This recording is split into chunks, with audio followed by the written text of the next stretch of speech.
teman-teman semua, hari ini kalian masih di rumah saja kan? Meski berada di rumah saja sudah membuat kita bisa jadi pahlawan bagi negara, tidak berarti kita harus berdiam diri saja ya. Ayo lakukan kegiatan yang bermanfaat dan menyenangkan, seperti membaca buku. Apalagi hari ini tanggal 2 April. Nah, apa kalian tahu kaitan antara 2 April dan buku? Setiap tahunnya, tanggal 2 April diperingati sebagai Hari Buku Anak Internasional.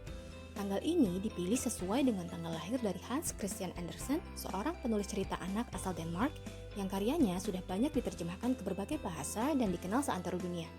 Termasuk di antara karyanya adalah kisah The Ugly Duckling dan The Little Mermaid. Meski tampak sederhana, saat kita membaca buku dan menularkan minat baca ke lingkungan sekitar, khususnya kepada anak-anak, sebenarnya kita telah melakukan hal yang besar bagi negara kita. Ini dikarenakan kemajuan suatu negara tidak dapat dilepaskan dari tingkat literasi masyarakatnya. Lihat saja negara seperti Finlandia yang 44% anak-anaknya menyatakan menikmati kegiatan membaca. Tingkat pendidikan di negara itu juga dinilai terbaik di dunia. Terdapat relasi yang kuat antara kegemaran membaca dan performa pendidikan di negara tersebut. Sementara itu, di Indonesia, berdasarkan daftar World's Most Literate Nations yang disusun Central Connecticut State University, dari 61 negara yang disurvei, Indonesia berada di urutan 2 terbawah. Kita hanya satu tingkat di atas Botswana yang berada di urutan 61.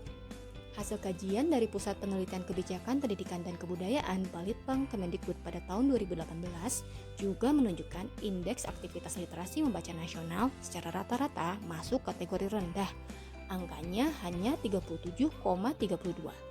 Dari 4 dimensi yang menjadi tolak ukur, yaitu dimensi kecakapan, dimensi akses, dimensi alternatif, serta dimensi budaya, terlihat bahwa hanya pada dimensi kecakapan saja masyarakat kita cukup baik.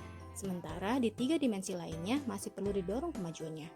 Secara sederhana bisa dibilang, meski angka buta aksara sudah menurun, belum disertai dengan akses dan budaya baca yang baik.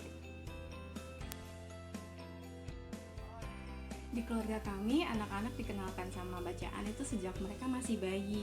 Soalnya kami percaya benar banget bahwa buku itu jendela dunia. Kami yakin apa yang mereka baca saat ini itu akan berpengaruh pada masa depan mereka. Terus cara mengenalkan bacaan ke anak, cara supaya anak-anak suka membaca sebenarnya menurut kami sih sederhana aja. Nggak usah suruh mereka baca, tapi tunjukkan bahwa orang tuanya juga suka baca. Selamat Hari Buku Anak Internasional. Semoga makin banyak penulis buku anak di Indonesia yang menghasilkan karya terbaik sehingga anak-anak Indonesia punya bacaan yang berkualitas.